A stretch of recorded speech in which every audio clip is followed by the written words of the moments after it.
Hello and welcome to Future Self Dreaming. My name is Carlos Kukulkan. In this week's presentation of Gnosticism in a nutshell, we will explore the concept of essence and personality, the real and the imaginary. In accordance with this lineage of Gnostic teachings, essence is what human beings are born with, and personality is that which is acquired, particularly through the first 7 years of life during the period of imprinting. Our essence can be thought of as a differentiated drop from within the great cosmic ocean that we can once again merge with through processes such as meditation.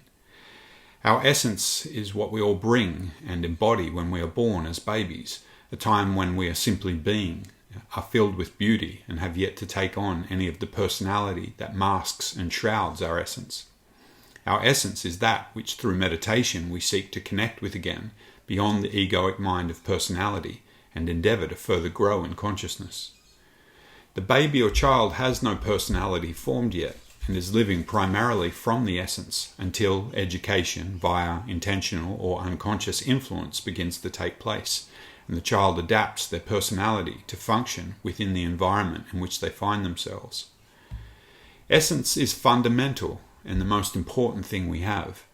It encompasses our essential nature, that is love, freedom, self-respect, and respect for others, to be happy, to be a spiritual being, a small part of a much greater being. It is what has manifested of that greater spiritual being into the body. In his book titled The Treatise of Revolutionary Psychology, The Practical Spirituality That Awakens Consciousness, Samuel Anwar highlights that states of fulfillment, happiness, and purpose come from inside ourselves and are not found in outer events, objects, and circumstances. These come about through connecting with our inner essence rather than seeking these qualities in external matters.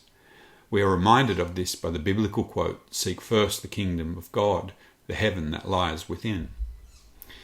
The essence is what is of ourselves. The personality is that which we have taken on, which is not our own.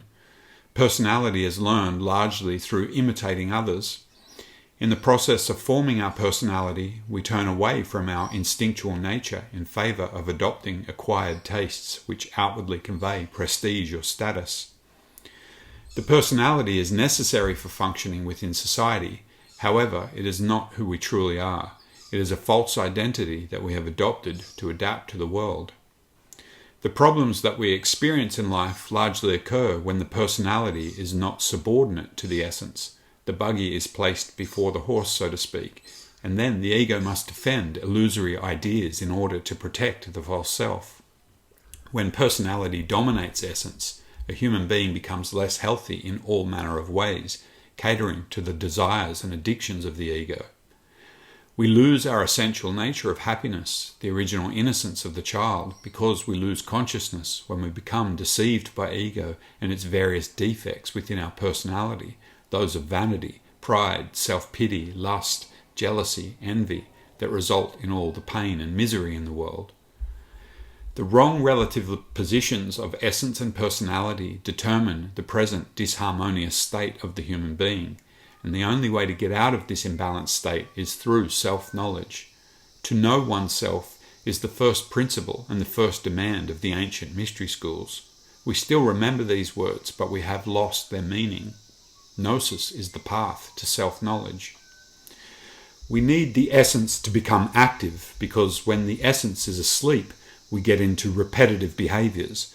We are just going around like a machine, repeating everything by habit, stuck in our little loops. When the essence is awake, we are able to perceive life in a new and unique way. The ego is the false self and may be considered the great inner adversary that conditions us into believing that if we succeed in the outer endeavours of our lives, that we will become happy and fulfilled.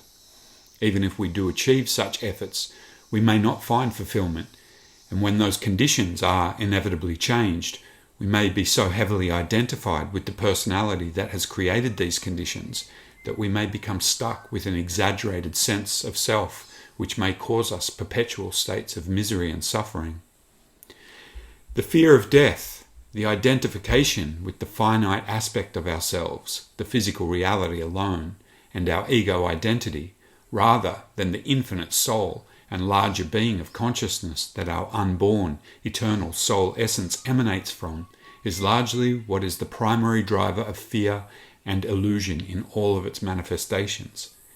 It is through the development and embodiment of the soul that we find right relationship and balance between the essence and the personality. I hope you've enjoyed this presentation of Gnosticism in a nutshell. I look forward to sharing more in future presentations. For counseling sessions, tea ceremonies, and workshop events, please visit the website futureselfdreaming.com, and you can find Future Self Dreaming on Facebook, Instagram, and YouTube. In Lakesh.